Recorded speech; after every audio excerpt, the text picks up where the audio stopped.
이 다니엘서 5장을 들어가면서 이 바벨론의 마지막 왕이 벨사살이라고 하는 이 벨사살은 그 느부갓네살로부터 시작해서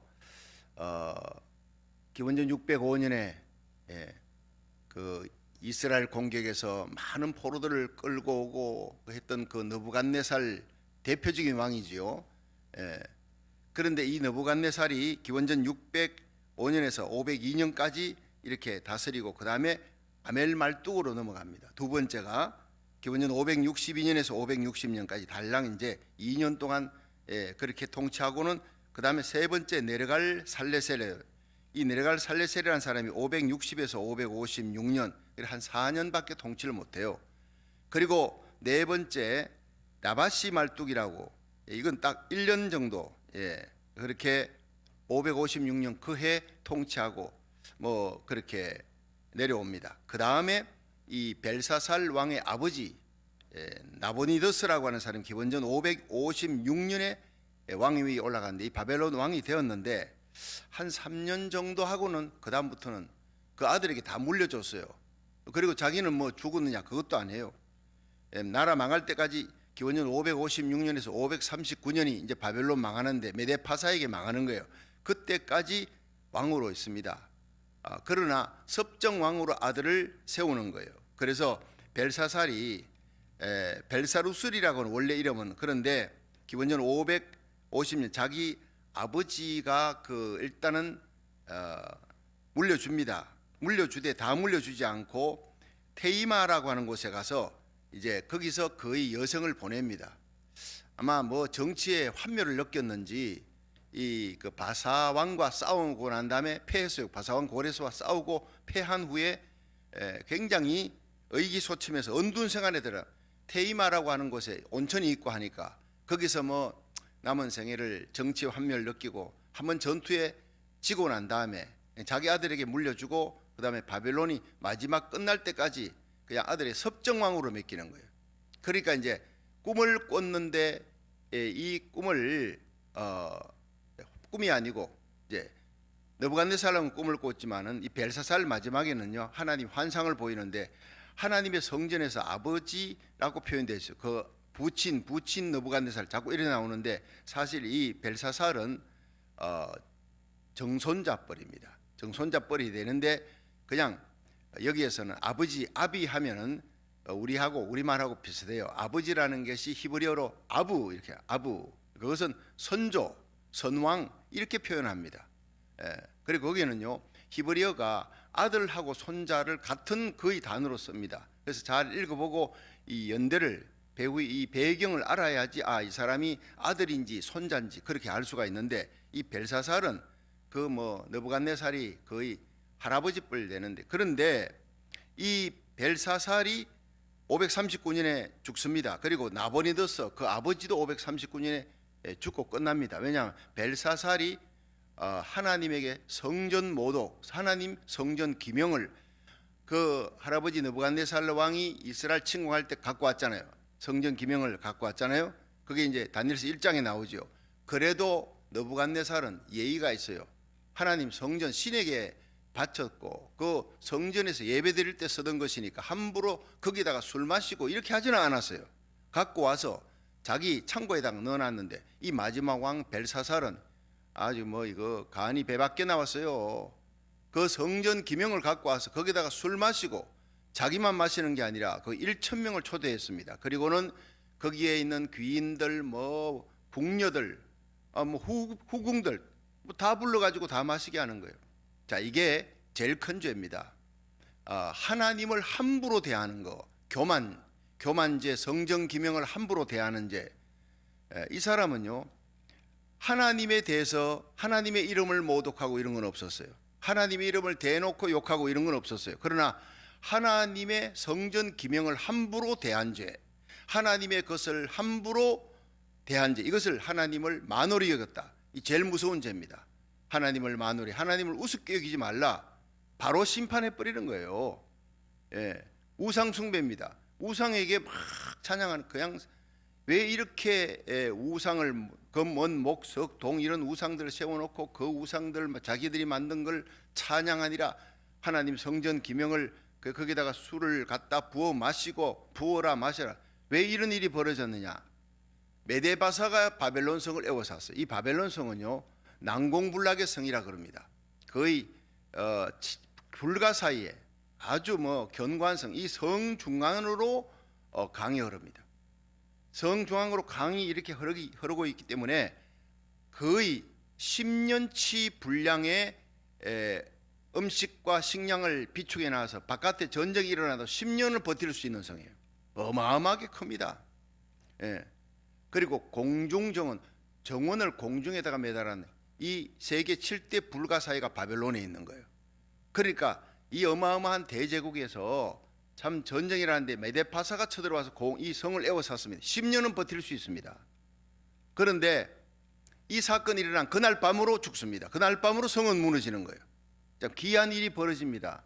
메데바사가 군대가 성 안으로 흐르는 그 물줄기를 바꿔버린 거예요. 아니 아무리 식량이 있으면 뭐합니까? 물줄기 바꿔버리면은 물이 들어가지 않는데 기갈돼서 죽잖아요. 근데 그건 물줄기를 바꿔버리고 그 다음에 그쪽으로 군사들이 치고 들어오는 거예요. 그래서 그날 밤에 벨사살 왕이 죽습니다. 절대 무너지지 아니하는 성. 여러분 그것이 바로 교만입니다. 하나님을 우리 피난처로 삼아야 합니다. 여러분 벨사살의 가장 큰 죄가 이 성은 절대 무너지지 않는다. 10년 동안 식량이 비축되어 있다. 유브라데스강 강이 여기 쫙 중간에 흐르고 있어 물도 있다. 그리고 1000명의 귀인, 아니 얼마나 성 안에 사람이 많았길래 1000명의 귀인을 불러서 잔치했느냐. 그건 의기소침하니까. 여러분 메데바사 군대가 확 성을 에워싸고 그래도 사람들이 두려워하는 거예요. 걱정하고. 그러니까 단합대회 하려고 위로하려고 1000명의 귀인들을 불러서 그 위로한답시고 한 것이 뭡니까? 하나님 성전의 기명을 하나님께 예배드리기 위해서 성막에서 기명 썼던 그것을 갖고 나오라 그랬어요.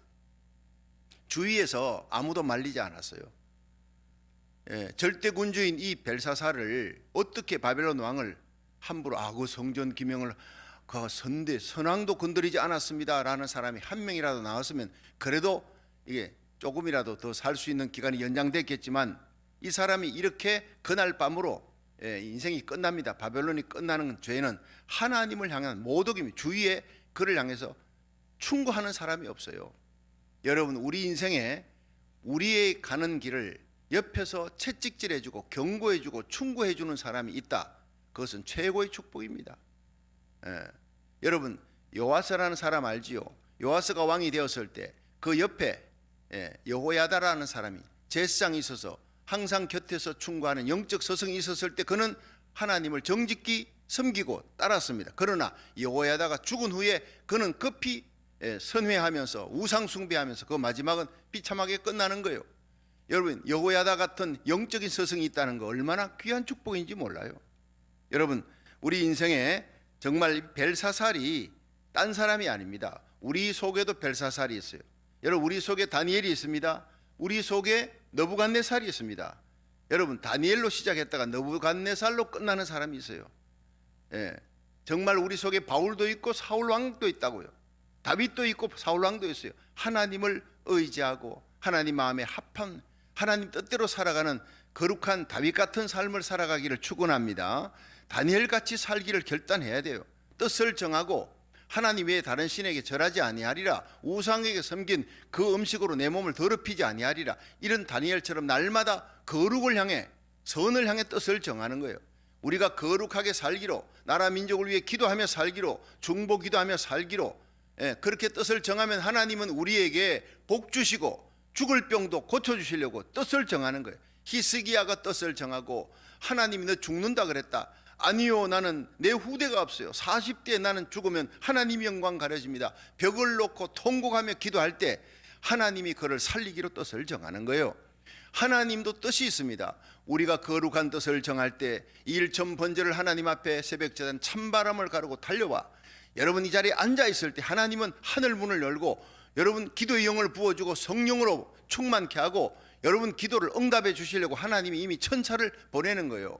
여러분 다니엘서 10장을 보면 다니엘이 히데겔 강가에서 21일 동안 세일에 기도하는데 그 기도하는 첫날 천사가 나타나요. 천사가 나중에 나타나죠. 21일 만에. 네가 기도하려고 뜻을 정하고 하나님 앞에 히데겔 강가에서 엎드린 첫날 하나님이 나를 보냈다. 응답의 천사는 그때 출발한 거예요. 우리 1000번째 첫날 이미 하나님이 천사를 다 보낸 줄 믿으시기 바랍니다. 여러분 온라인 예배라도 여러분 신령과 진정으로 하나님 앞에 뜻을 정하는 그 자리가 응답받는 자리, 끝까지 기도를 지키고 기도의 자리에서 승리하고 응답의 열매를 딸 수 있기를 주의 이름으로 축원합니다. 죽을 병도 살아나고 죽은 문제도 회복되는, 난치병도 치유되는 기적의 역사가 일어납니다. 역대하 7장 14절이 모든 역대상하의 가장 중요한 규절 중에 하나입니다. 내 이름으로 걷는 내 백성이 그 악한 길에서 떠나 스스로 겸비하고 기도하여 내 얼굴을 구하면 내가 하늘에서 듣고 그 죄를 사하고 그 땅을 고칠지라.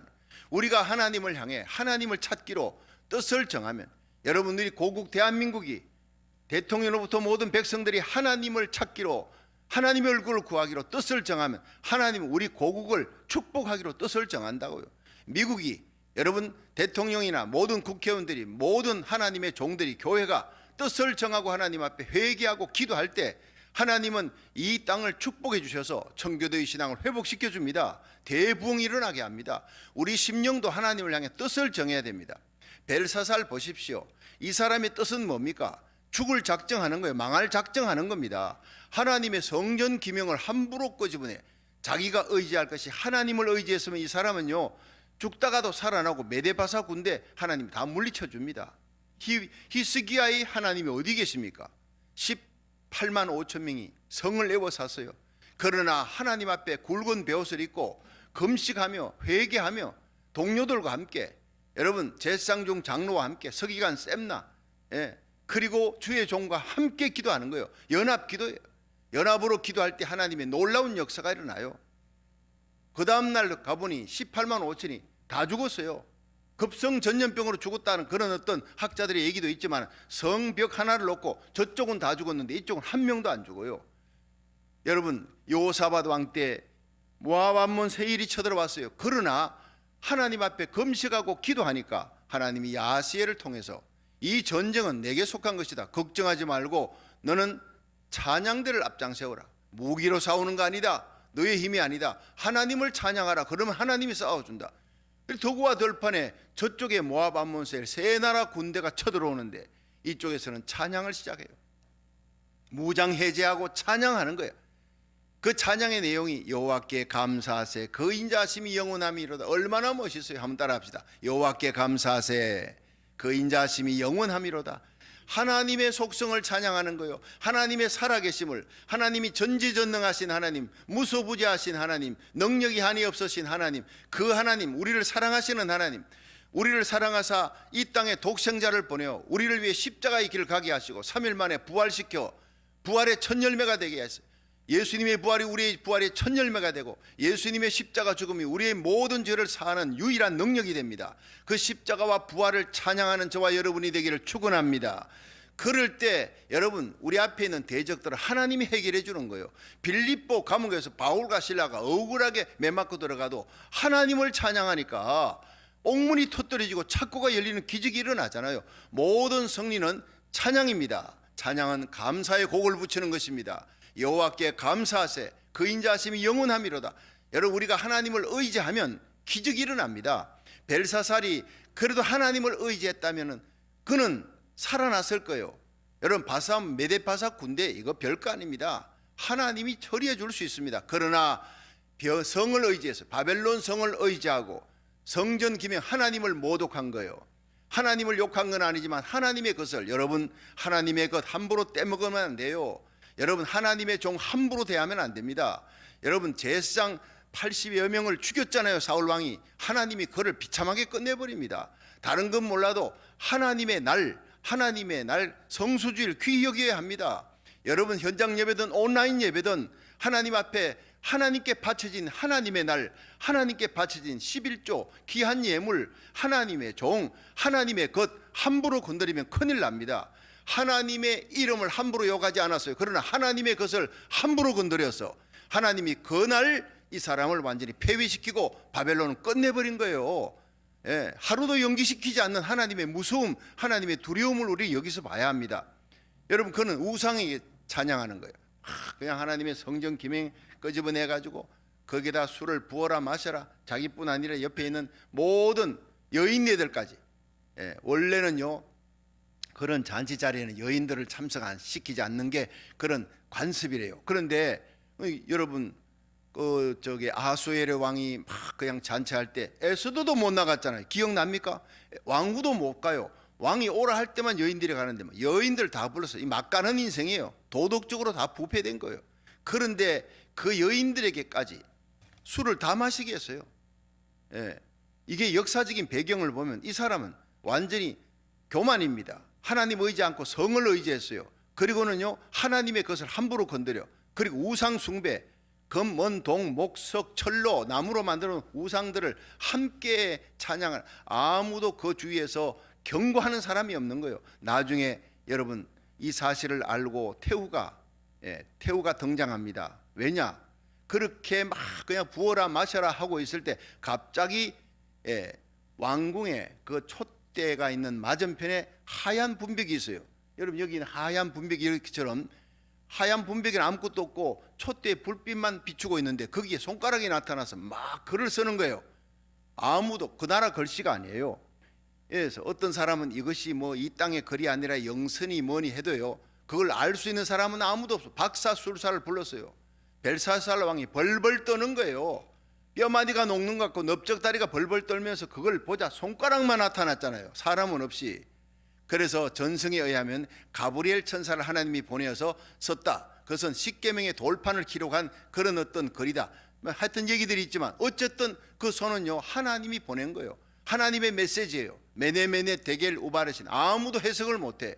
그때 태후가 나타납니다. 이 사람이 느부갓네살 왕의 부인이라는 얘기가 있어요. 그러니까 느부갓네살 왕은 죽어도 이 부인은 오래 살았어요. 그러니까 그 사실을 듣고 나라가 난리를 치니까 그 다음에 와서 왕이여 너무 걱정하지 마십시오. 느부갓네살 왕의 때에 총회했던 그 박수장이 있습니다. 박수들의 어른들이 있는데 다니엘입니다. 그를 불러보십시오. 그를 불러서 얘기를 들으면 이걸 해석해 줄 겁니다. 불렀잖아요. 그래서 왕이 불러가지고는 만약 네가 이것을 해석한다면, 아무도 해석 못하는데 해석을 한다면 내가 너에게 나라 세 번째 치리자로 삼 것이다. 여러분 요셉은 바로왕 다음에 두 번째 치리자잖아요. 치리자. 다니엘은 느부갓네살 왕 다음에 두 번째 치리자인데 왜 세 번째 치리자냐? 아까 얘기했잖아요. 나보니더스가 벨사살의 아버지인데 이 나보니더스가 살아 있습니다. 그리고 자기가 정치의 환멸을 느끼고 바산 고레스와 싸우고 난 다음에 지고 패배하고 난 다음에 테이마라고 하는 곳에 가서 언둔 생활하며 온천에서 그냥 즐기고 있는 거예요. 정치의 환멸을 느끼고 아들에게 물려줬어요. 그러나 물려줬지만은 행정권을 물려줬어도 왕권은 아직 있어요. 그러니까 같이 왕의 행세를 하는 거예요. 그러니까 나보니더스의 아들 벨사살이니까. 그러니까 만약에 네가 알아맞히면은 세 번째 치리자라 삼겠다는 것은 내 아버지 나보니더스가 있고 내가 여기 섭정왕이다. 그러니까 너를 세 번째 치리자로 삼는다. 총리로 삼는다. 그리고 세 번째 실권을 잡는 자다. 이 말이에요. 이해하시겠죠? 자, 그렇게 역사적인 배경을 갖고 그렇게 알면 이해가 쉬워집니다. 근데 1000명을 불렀어요. 여러분 귀인들을 1000명을 부를 만큼 그 성은 대단한 성이었고 식량도 10년분은 전쟁을 쳐도 바깥에 애워사도 견딜 수 있는 것이고, 그러니까 이 1000명의 사람들이 귀인들만 1000명이니까 귀족들만 1000명이니까 나머지들요 평민들 노예들이 얼마나 많아, 성이 어마어마했다는 거예요. 그래서 그 성 안에 있는 사람을 불러서 10년 동안 먹을 수 있는 양식이 있고 하니까 걱정하지 마십시오. 우리 여기서 그냥 우리 단합대 한번 합시다 하고 그렇게 시작한 거예요. 여러분 단합대가 뭘로 끝났습니까? 단합대는 완전히 두려움과 공포로 끝나버리는 거예요. 하나님께서 이 분벽에다가 글을 쓰는데 아무도 알아맞히지 못해. 근데 그걸 누가 알아맞힙니까? 다니엘이 알아맞히는 거예요. 여러분 메네메네 데겔 우바르신이다. 참으로 무서운 겁니다. 메네메네 하나님이 세신다, 계수하신다, 카운트하신다. 데겔 부족하다는 거예요. 부족하다. 카운트하고 세어보고 세어봐도 부족하다. 바르신 나누어진다. 하나님은 계수하시는 분이에요. 하나님은 셈하시는 분이에요. 오늘도 불꽃 같은 눈으로 예배를 드리고 있는 여러분의 마음을 하나님이 계수하고 있습니다. 우리가 선을 행한 것, 우리가 하나님 앞에 1000번째 드리는 날을 하나님이 세고 계세요. 우리가 하나님 앞에 기도하는 분량을 세고 계세요. 여러분, 우리의 마음 속에 악한 마음이 있으면 그 악한 마음의 분량도 세고 있다고요. 여러분, 악한 마음은 버리고 선한 마음 가지고, 미워하는 마음 버리고 사랑의 마음, 하나님을 향해 의로운 마음, 진리대로 살려고 목숨을 걸고 나의 달려갈 길과 주 예수께 받은 사명, 하나님의 은혜의 복음을 전가하는 일에 내 목숨을 걸겠다. 사도행전 20장 24절 말씀처럼 바울처럼 하나님의 뜻을 향해 복음 전하기 위해, 기도하기 위해, 하나님 성경을 가까이 하기 위해, 성경을 읽기 위해 그렇게 시간을 냈어요. 하나님이 그 시간을 선을 위한 시간, 정의를 위한 시간, 거룩을 위한 시간 하나님 다 세고 계십니다. 그 세는 무게에 하나님께서 합당하다 하면 바로 하나님이 복을 주십니다. 그러나 그 악의 무게가 차고 하나님이 세고 계시는데 이제는 안 되겠다, 나누어지겠다, 끝내겠다 하면 그날 밤으로 이 바벨론의 마지막 왕 벨사살 왕처럼 끝나는 거예요. 여러분, 하나님 살아계십니다. 이 모든 역사가 바벨론의 역사만 아니에요. 여러분, 덴나우 그때 그 역사가 오늘 우리의 역사요, 한국의 역사요, 미국의 역사요, 세계의 역사입니다. 대한민국이, 미국이 하나님만 두려워하고 하나님 앞에 기도하고 하나님의 얼굴을 구하면 어떤 문제, 코로나 바이러스 아무것도 아닙니다. 경제 문제 아무것도 아닙니다. 모든 부와 영광이 하나님의 손에 달렸어요. 존귀함이 하나님의 손에 달렸어요. 여러분, 큰 자와 작은 자 사이에 하나님이 계시고 산 자와 죽은 자 사이에 하나님이 계시고 부자와 가난한 자 사이에 하나님이 계세요. 강한 자와 약한 자 사이에 하나님이 계세요. 하나님은 죽이기도 하고 살리기도 하고 부한 자를 끌어내리기도 하고, 여러분, 존귀한 자를 끌어내리기도 하고, 어제 감옥에 있던 요셉을 오늘 총리의 자리에 올리기도 하고, 여러분, 포로로 끌려와도 다니엘, 사드락, 메삭, 아벳느고 바벨론의 그 포로된 그 자리에, 그 나라에서 총리의 자리에 올라가면 도지사의 자리에 올리시고, 사자굴에 던져줘도 하나님 의지하면 하나님이 사자의 입을 막으시고 바벨론 온 도에서 총리들 중에 더 높이시는 하나님, 다니엘의 하나님 믿으시길 바랍니다. 풀무불에 던져줘도 오직 하나님만 섬기겠다, 나는 우상 섬기지 않겠다, 하나님 우리를 건져줄 겁니다, 그리 아니하실지라도 믿음을 갖고 오직 일편단심 하나님을 바라보면 풀무불에 던져줘도 하나님이 머리털 하나 상치 않도록 지켜준다고요. 이 세상에 죄악이 관영했다 해도 노아의 때와 같을 때 온다 그랬어요. 노아처럼, 에녹이처럼 하나님 앞에 정말 성결하게 거룩하게 하나님과 동행하며 살면, 기도하며 살면, 깨어서, 여러분 깨어서 하나님 앞에 기도하며 살면 주님께서 환난 심판 당하기 전에 들림 받습니다. 믿으시길 바랍니다. 환난 오기 전에 들림 받습니다. 여러분, 우리는 들림 받는데 성공해야 돼. 해도 되고 안 해도가 아니라 안 하면 그 다음에는 대환란 속에, 적그리스도의 환란 속에 들어가면 여러분, 우리가 끝까지 믿음 지키려면 순교해야 합니다. 여러분, 성령으로 말미암아 순교하는 거지 내 뜻으로 순교가 안 되지는 거예요. 배교하는 사람이 너무나 많아집니다. 하나님 버리고 적그리스도, 짐승, 우상 숭배, 먹고 살려고 짐승에 표받는 자들이 그냥 부지기수로 생깁니다. 크리스찬들이 배신하는 때가 온다고요. 성령이 떠나버리는 때가 온다고. 성령이 들림받는 거예요. 지금 성령이 역사할 때, 보라 지금이 구원의 날이요, 지금이 은혜의 날이요, 지금이 성령 받을 때요. 목숨 걸고 하나님 앞에 성령 충만 받아서 여러분 복음 전하고 기도하고 우리 주위에 있는 사람들 생명 살리다가 주님 오라 하는 그 순간 마지막 나팔 소리 울려 퍼질 때 다 저와 함께 들림받는 우리의 자녀들 손잡고 우리에게 속한 자들 한 명도 이르지 않고 다 주님 앞에 설 수 있는 영광스러운 하나님의 백성 되기를 주의 이름으로 축원합니다. 때가 너무나 가까웠어요. 시기를 보면 너무나 가까웠다는 걸 알게 됩니다. 여러분, 벨사살은요, 지 죽을 날도 몰라 이렇게 교만하고 성전 기명 모독하고 하나님 모독하고 우상 숭배하고 이것이 얼마나 큰 죄인지, 그러고도 그날 밤에 자기는 뭐 몇십 년 살 줄 알지요. 여러분, 그날 밤으로 끝나는 인생이 될 줄 모르는 거, 이게 어리석은 인생이에요. 여러분, 저울에 다시는 하나님, 우리의 모든 삶에 모든 생각들, 기도, 모든 행위를 저울에 다시는 하나님을 카운트하시는, 하나님을 두려워하는 저와 여러분이 되기를 주의 이름으로 축원합니다. 큰 은혜 중에 제일 큰 은혜가 뭡니까? 깨닫는 은혜요. 하나님 살아계심을 깨닫고 하나님 두려워하고 에녹과 노아처럼 하나님과 동행하며 살기를 목숨 걸고 그렇게 동행하며 회개하며 날마다 예수의 피로 깨끗하게 돼, 겸손하게 살기로, 거룩하게 살기로 작정해야 돼. 교만은 패망의 선봉이요 겸손은 존귀의 앞잡이라 잠언 16장 18절에 말씀하고 있는 거예요. 여러분, 1994년 1월 17일 새벽 4시 31분 여러분 규모 6.7의 강진이 노스리지 LA 북서쪽 노스리지에 일어났어요. 여러분 기억하지요? 건물 4만 채가 붕괴됐어요. 노스리지에 올라갔을 때 거기 우리 누님이 지금 살고 계시고 자영도 있고 한데 정말 훗날 그 얘기 들으니까 참 기가 막혀요. 어떤 목사님이 2층에 사시는 아파트 2층에서 놀래가지고 밖으로 막 뛰어나갔는데 보니까 2층에서 1층으로 내려가려더니 문을 열고 나가는데 바로 그냥 아스팔트가 나오는 거예요. 1층은 그냥 무너지고 그 밑에 있는 사람 다 죽었다 이 말이에요. 그런 무서운 날이 옵니다. 자다가 그냥 죽는 날이 옵니다. 건물 4만 채가 무너지고 붕괴됐어요. AD 79년 8월 24일 여러분 폼페이 최후의 날. 폼페이는요 그 당시에 2만 명이 살았어요. 그 폼페이는 로마에 있는 귀인들이 별장들이 있는 곳이 너무나 아름다운 곳입니다. 지금도 그걸 갖다 막 이렇게 복구시켜 가지고 보면요 화산재로 다 뒤덮어 죽었는데 거기에 상수도 하수도가 다 돼 있어요. 그 당시 옛날에 얼마나 문화시설이 잘 돼 있는지. 그런데 그 속에 목욕탕을 가보면요 안에 목욕탕 안에 벽화가 다 포르노 수준이에요. 얼마나 도덕적으로 타락했는지 하나님 보시기에 역겨운 거예요. 폼페이 최후의 날 베스베이스 화산이 터질 때까지 그 전날까지 이 사람들은요 거기서 아주 100년 1000년 만년 살 것처럼 그렇게 2만 명이 살았습니다.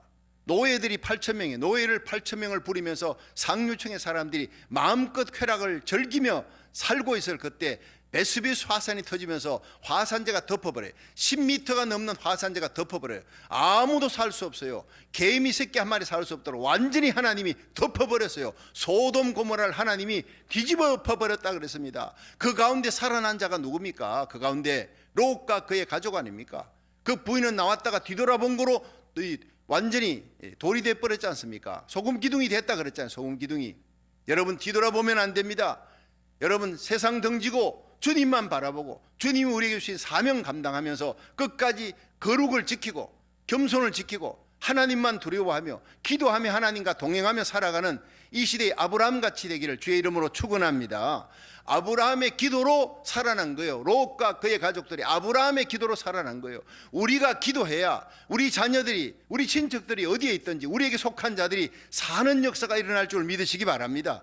이 세상이 소돔 고모라 같을 때 온다 그랬어요. 롯의 때와 같을 때, 이 세상이 노아의 때와 같을 때 사람들이 쾌락이 하나님, 배로 하나님 삼고 부끄러운 영광을 삼는 그 마지막 때가 지금 이때 아닙니까?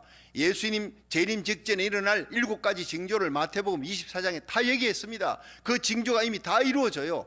여러분 오늘 예수님이 온다 해도, 오늘 밤 하나님께서 나를 부른다 해도 우리는요 부끄러움 없이 그 주님 앞에 설 수 있는 저와 여러분이 될 수 있기를 주의 이름으로 축원합니다. 데살로니가전서 5장 2절에 주의 날이 밤에 도적같이 말이라. 너희가 평안하다 안전하다 할 그때 잉태한 여자에게 해산의 고통이 이른같이 주의 날이 갑자기 이른다 그랬어요. 덫과 같이 임한다 그랬어요.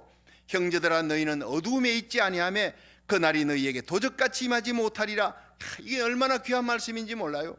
다른 사람은 믿지 않는 자, 예수를 믿어도 예수님의 재림에 대해서 둔한 자들은 깨어있지 못한 자는 그날이 덫과 같이 갑자기 도적같이 옵니다. 그런데 우리들은 빛의 자녀들이 예수를 구주로 믿고 성령으로 살아가며 하나님 앞에 기도하는 사람들, 깨어있는 사람 한번 따라합시다. 기도에 깨어있고 감사에 깨어있자. 여러분 사랑에 깨어있어야 돼요. 미움이 있으면 우리는 어둠에 속한 자예요. 기도하지 아니하면 우리는 어둠에 속한 자예요. 기도하고 예배드려도 문의만 가랑만 하는 사람 그 어둠에 속한 자예요. 들림받지 못합니다. 간절한 기도, 하나님과 친밀한 기도, 뜨거운 기도, 한나처럼 히스기야처럼 눈물로 기도하는 그 뜨거운 기도, 하나님의 마음에 합한 사무엘 같은 기도, 하나님은 이런 기도의 사람이 되기를 원해요. 우리가 살고 우리에게 속한 자를 살리는 기도의 사람이 돼야 그날이 도적같이 너희에게 임하지 못하리라. 너희는 빛의 아들이라 그랬어요. 낮의 아들이라 그랬어요. 그러므로 우리는 다른 이들과 같이 자지 말고, 영적으로 자지 말고 오직 깨어 건신할지라. 깨어있는 비결이 기도에 깨어있고 중보기도에 깨어있는 거예요. 이것을 위해 1000번째를 시작하는 것입니다. 날마다 깨어있도록 여러분 감사에 깨어있고 찬송에 깨어있고 거룩에 깨어있으십시오. 누가복음 21장 34절에 너희는 스스로 조심하라. 그렇지 않으면 술취함과 방탕함과 생활의 염려로 마음이 둔해지고 뜻밖의 그날이 덫과 같이 너희에게 말이라. 여러분, 세상 것에 취하지 마십시오. 염려 근심도 우리를 취하게 만드는 거예요. 여러분, 뜻밖의 그날이 득과같이 온다 그랬어요. 그러므로 너희는 장차올 모든 일을, 이 모든 일을 능히 피하고 인자 앞에 서도록 환난을 통과하고가 아닙니다. 누가복음 21장 36절에 한번 따라 합시다. 장차올 이 모든 일을 능히 피하고 인자 앞에 서도록 항상 기도하며 깨어 있으라. 이 말씀을 가슴에 새기고, 우리가 피할 곳은 하나님의 날개 그늘이, 우리가 피할 곳은 십자가밖에 없어요. 여러분, 느부갓네살 왕이, 그는 죄를 저질렀어도요, 다니엘 때문에 경고 권고받고 깨달았습니다. 그리고는 7년 동안 짐승같이 살았지만, 그러나 마침내 하나님이 그 다시 총기를 주니까 돌아서서 마지막에는 찬양하며, 하나님을 찬양하면서 그 생이 끝났는데, 그의 정손자 이 벨사살은요, 모든 것을 알았어요. 다니엘이 그 앞에 서가지고, 왕이여, 당신이 얼마나 큰 죄를 지은지 아십니까? 당신의 할아버지 그 느부갓네살은 하나님을 모독하고 교만하고 이렇게 했다가 그가 덜짐승같이 되었습니다. 그러나 7대 지나서 하나님이 총기를 돌아오게 하며 하나님을 찬양하며 끝났는데, 느부갓네살 왕도 함부로 건드리지 못했던 성전 기명을 함부로 건드려서, 당신은 교만한 자요, 당신이 이 모든 것을, 느부갓네살 왕 당신의 선친이 했던 모든 것, 그가 얼마나 교만했다가 벌 받았는지, 징계를 받았는지 알았지 않느냐. 그리고 하나님이 그에게 총기를 주니까 다시 회복되어 하나님을 찬양했는 거, 여러분, 그 하나님이 누구냐? 벨사살 왕이요, 당신이 모독하는 유대인의 하나님입니다. 우리가 믿는 하나님은 느부갓네살 왕도 존귀 여기고 두려워했는데, 감히 당신이 어떻게 이렇게 하나님을 모독합니까? 여러분, 마지막에 못할 말이 어디 있습니까? 딱 보니까 메네메네 데겔 우바르시네, 오늘 밤 너 끝난다는 거야. 나라의 셋째 치리자 삼겠다, 금사슬 드리고 소용없어요. 선물 다른 사람에게 주세요. 나 셋째 치리자 필요 없어요. 당신 오늘 밤 끝나는데 그게 무슨 소용이 있느냐 이 말이에요. 그리고 얼마나 무섭게 그 사람에게 회개를 강요하는지 모릅니다. 그때라도 회개했으면 그가 살았을 거예요. 그러나 끝까지 회개치 않습니다. 벨사살이, 이 중에서 하나만 이제 우리 읽고 우리 마치겠습니다. 여러분, 5장 22절 한번 보세요. 22절 23절. 자, 제가 설교했는 중에 5장 얘기가 다 들어있으니까 집에 가서 다시 한번 읽어보시고 내일은 6장을 이제 읽고 오세요. 22절 다 같이 시작. 벨사사리오 왕은 그의 아들이 되어서, 이 아들이라는 뜻이 아까 얘기했죠, 손자라, 아들 혹은 손자 같이 번역될 수 있습니다. 당신은 그의 손자가 아닙니까? 그러나 이 모든 것을 느부갓네살 왕이 하나님 앞에 교만하다가 덜짐승같이 되었는데, 그가 7년 후에 하나님의 징계가 끝난 후에 다시 하나님이 총기를 주니까 하나님께서 다시 그를 위를 회복시켰다. 그 하나님을 찬양했다. 이 역사적인 사실을 당신이 다 알지 않느냐? 알지요. 이것을 다 알고도, 자 한번 따라 합시다. 이것을 다 알고도. 여러분, 이것이 바로 무서운 죄입니다. 당신이 몰랐다면 몰라도 이 모든 역사적인 사건을 다 알고도 오히려 마음을 낮추지 아니하고 도리어 스스로 높여서 하늘의 주제를 거역하고 그 전 기명을 왕의 앞으로 가져다가 왕과 귀인들과 왕후들과 빈궁들이 다 그것으로 술 마시고, 왕이 또 보지도 듣지도 알지도 못하는 금, 은, 동, 철과 목석으로 만든 신상을 찬양하고, 도리어 왕의 호흡을 주장하시고 왕의 모든 길을 작정하시는 하나님께 영광을 돌리지 아니한지라. 이것이 얼마나 큰 죄입니까? 그러므로 그의 앞에서 이 손가락이 나와서 이 글을 기록하였나이다. 기록한 글은 메네메네 데겔 우바르신. 세어봐도 당신은 그 저울에 달려서 너무 경하니까 나라가 갈라집니다. 그로 끝나는 거예요. 그 얘기가 끝나는 얘기가 바로 그 뒷부분에 29절. 이에 벨사살이 명하여 무리로 다니엘에게 자주옷을 입히게 하며 금사슬로 그의 목에 들여오게 하고 그를 위해 조서를 내려 나라의 셋째 치리자로 삼으니라. 이때 이런 짓을 하는 게 아니라 그가 다니엘 앞에 무릎을 꿇고 하나님 앞에 회개해야 되는 거예요. 끝까지 권세자 그들을 피우다가 30절에 그날 밤에 갈대아 왕 벨사살이 죽임을 당했어요. 그날 밤으로 죽임을 당해서 하루를 넘기지 못합니다. 메대 사람 다리오가 나라를 얻었는데 때에 다리오는 62세였더라. 여러분, 이렇게 말씀이 끝나는, 여러분, 하나님은 살아계십니다. 바벨론이 영원할 것 같지만 이렇게 끝나버리고 말씀대로 다니엘이 보았던 그 환상대로 메데바사가 들어서는 거예요. 이 세상 나라 의지할 것 못 됩니다. 영원한 예수 그리스도 의지하고 그 나라를 바라보면서 우리가 발을 딛고 있는 이 땅에서 우리에게 생명 주시는 하나님, 사명 주신 하나님, 생명 건지는 사명, 여러분 나라 살리는 사명, 중보기도의 사명, 거룩의 사명 잘 감당하다가 깨어서 준비하다가 우리 주님을 맞이하는 저와 여러분 되기를 주의 이름으로 축원합니다.